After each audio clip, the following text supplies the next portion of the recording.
Good morning students, I am your Hindi teacher. आज मैं आपको क्लास 8th में व्याकरण शिल्पी बुक में चैप्टर 1 जिसका नाम है भाषा, लिपि और व्याकरण, चैप्टर 1 भाषा, लिपि और व्याकरण, पेज नंबर 5 भाषा, लिपि और व्याकरण पढ़ाऊँगी। उससे पहले हम ये जानें कि भाषा होती क्या है। तो भाषा को इंग्लिश में लैंग्वेज कहते हैं। बच्चों, सभी जीवों में केवल मानव ही एक ऐसा जीव है जो अपने विचारों अथवा भावों को आदान प्रदान करने की क्षमता रखता है। बच्चों, आपको पता है ना कि मनुष्य ही एक ऐसा जीव है जो अपनी बात को स्पष्ट रूप से कह सकता है। तो सभी जीवों में केवल मानव ही एक ऐसा जीव है जो अपने विचारों अथवा भावों को आदान प्रदान करने की क्षमता रखता है।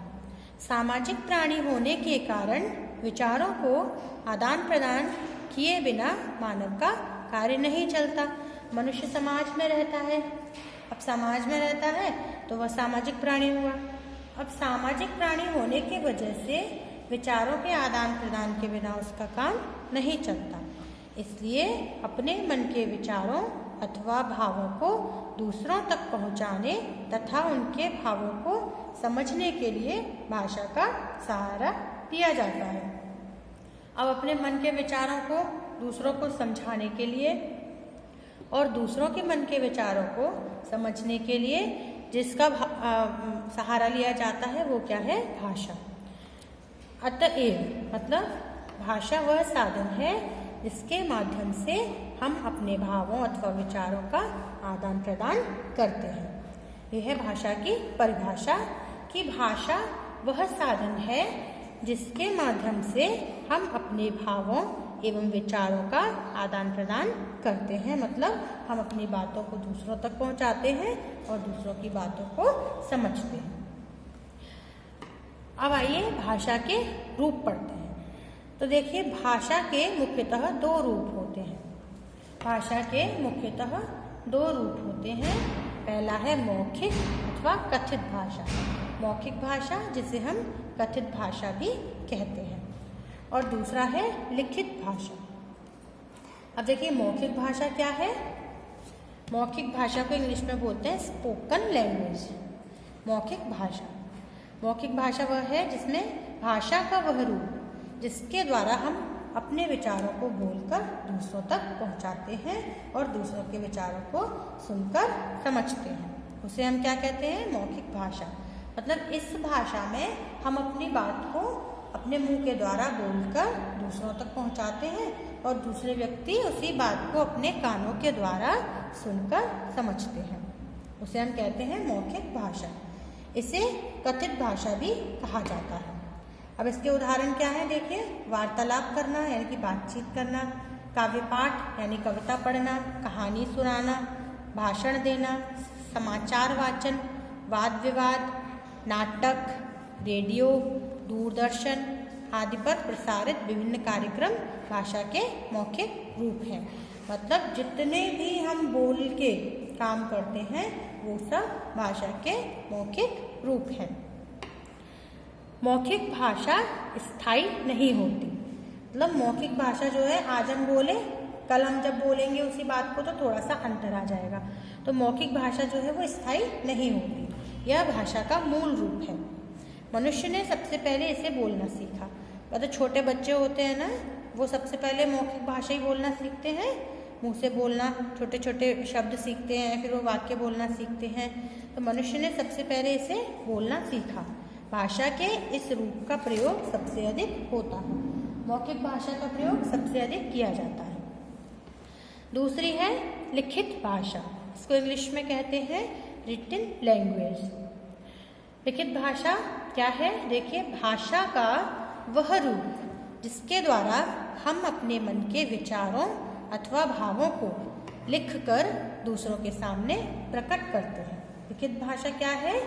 भाषा का वह रूप जिसके द्वारा हम अपने मन के विचारों अथवा भावों को लिखकर दूसरों के सामने प्रकट करते हैं। और दूसरा उन विचारों अथवा भावों को पढ़कर समझता है। जब हम लिखकर अपनी कोई बात कहेंगे तो दूसरा व्यक्ति उसे पढ़कर समझेगा, उसे लिखित भाषा कहते हैं। जैसे पत्र यानी कि लेटर, समाचार पत्र, न्यूज़पेपर, पत्रिकाएं, मैगजीन, लेख, कहानी, संस्मरण, तार आदि भाषा के लिखित रूप हैं। मतलब जितनी भी चीज़ें लिखित रूप में पाई जाती हैं वो सब भाषा के लिखित रूप हैं। भाषा का लिखित रूप अत्यंत महत्वपूर्ण है। इसके माध्यम से हम अपने विचारों को लाखों लोगों तक पहुंचा सकते हैं। जैसे आप देखते हो, आप व्हाट्सएप, फेसबुक के द्वारा अपने विचारों को लिखकर दूसरों तक पहुंचाते हो, तो इसके माध्यम से हम अपने विचारों को लाखों लोगों तक पहुंचा सकते हैं और दीर्घकाल तक सुरक्षित रख सकते हैं। मतलब जब तक हम ना चाहें तब तक हम उसे हटा नहीं सकते, खत्म नहीं कर सकते। लंबे समय तक लिखित विचार सुरक्षित रहते हैं। अब ये तो हुई दो मुख्य रूप भाषा के। इसके अलावा एक रूप और होता है जिसे हम कहते हैं सांकेतिक भाषा, यानी कि सिंबॉलिक लैंग्वेज। संकेतों द्वारा भी हम अपने मन के विचारों अथवा भावों को व्यक्त कर सकते हैं। जैसे हम जब किसी से गुस्सा हो जाते हैं तो हम इशारों से बात करते हैं ना, तो संकेतों के द्वारा भी हम अपने मन के विचारों अथवा भावों को व्यक्त कर सकते हैं। लेकिन भाषा का यह रूप अधिक प्रचलित नहीं है। ये सांकेतिक भाषा जो है यह अधिक प्रचलित नहीं है, क्योंकि इसका प्रयोग विशेष परिस्थितियों में ही संभव है। इसका प्रयोग ज़्यादा नहीं होता, इसलिए यह प्रचलित नहीं है। गार्ड द्वारा हरी झंडी दिखाकर तथा सीटी बजाकर ड्राइवर को गाड़ी चलाने का संकेत करना। जो रेलवे स्टेशन पे देखा है, जो गार्ड होते हैं वो हरी झंडी, लाल झंडी दिखाकर ट्रेन को गाइड करते हैं कि जाना है कि रुकना है वो, और जो ट्रैफिक पुलिस होती है वो गाड़ी को चलने का और जाने का संकेत करते हैं। मूक बधिर बच्चों का परस्पर वार्तालाप, यानी कि गूंगे और बहरे बच्चों का आपस में बातचीत करना, ये भी सांकेतिक भाषा का उदाहरण है। माँ द्वारा मुंह पर उंगली रखकर शोर न करने का संकेत करना। जैसे माँ कभी कभी इशारे में बताती है ना, मुंह पे उंगली रख के कि शोर नहीं करो, चुप हो जाओ, तो माँ द्वारा मुंह पर उंगली रखकर शोर न करने का संकेत करना आदि सांकेतिक भाषा के उदाहरण हैं। सांकेतिक भाषा का व्याकरण में अध्ययन नहीं किया जाता। क्यों नहीं किया जाता? क्योंकि इस भाषा को हम स्पष्ट रूप से दूसरे को नहीं समझा सकते, इसलिए इसका व्याकरण में अध्ययन नहीं किया जा सकता। अब देखिए, सांकेतिक भाषा का प्रयोग सभी प्रकार के विचारों को प्रकट करने के लिए नहीं किया जा सकता। इसी कारण सांकेतिक भाषा को हिंदी व्याकरण में स्थान नहीं दिया गया है। जो सांकेतिक भाषा है, इशारों वाली भाषा है, इसका प्रयोग हम नहीं कर सकते हैं क्योंकि ये स्पष्ट नहीं है। हम इससे अपनी बात पूरी तरीके से दूसरों को नहीं समझा पाते हैं, इसलिए इसका व्याकरण में स्थान नहीं है। मौखिक भाषा को सीखने की आवश्यकता नहीं होती, जबकि लिखित भाषा को सीखने की आवश्यकता होती है।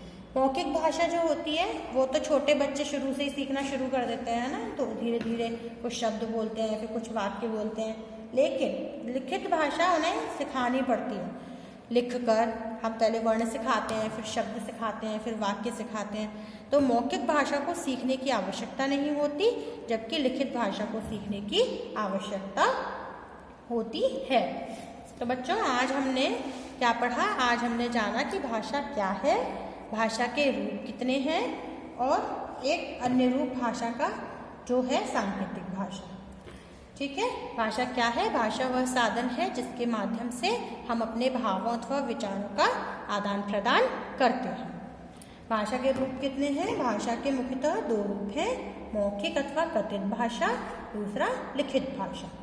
मौखिक भाषा वह होती है जिसमें हम अपनी बात को बोलकर और दूसरा व्यक्ति उस बात को सुनकर समझता है।